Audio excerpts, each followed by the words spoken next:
Suzy Lamb. Hi. We get a chance to forgive every day, usually. Yeah, that's true. And sometimes we have to do it every day for the same subject. But, you know, we got to do it. We do have to do it. Dehavilland Ford, it is a spiritual law that makes no sense to our flesh. Absolutely. But it's so important that we forgive. Absolutely.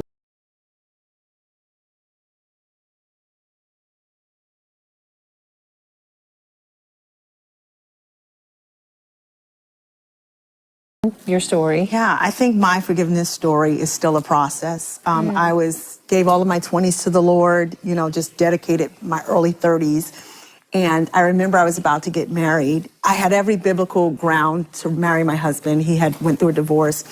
And this teaching came out about marriage and divorce. And I was called into a room and basically became the poster child for why you can't, you know, you'd be in adultery. And it just became a whole thing.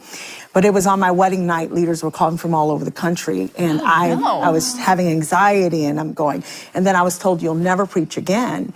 And so I remember just after the wedding, we got through it, getting home and just sobbing and going, what, you know, I'm never going to. On your wedding day? On my wedding day. And of course, years later, all of the preachers came back and said, we are so sorry. We sacrificed you on the altar of our right to be right without knowing the backstory. And of course, the Lord's had me go back and preach and all is well. I mean, we've reconciled.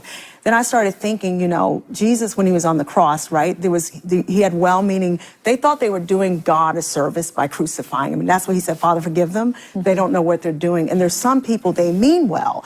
They think they're doing a service to God, but they don't know the backstory, right? Right. And so the Lord said, if you'll see them through that lens and you'll just be, if you'll even, it doesn't mean you have to be Betsy's or best friends, but if you'll have that heart of, they didn't know what they were doing and having that compassion. And so over the years, I've had to walk it out. Of course, I've preached in all the places I was told I would never preach in. But now, just coming on the other side of that, I would just say we have to be very careful how we treat divorced people. We have to be careful how we treat people that are remarrying without understanding the full picture. And we sacrifice people on the altar of our desire to be right, and we crucify people. And so I just believe that as I went through this, now I'm like, I get to be a voice. Yes. And I went back and forth. Do I share this story? It's such a controversial topic.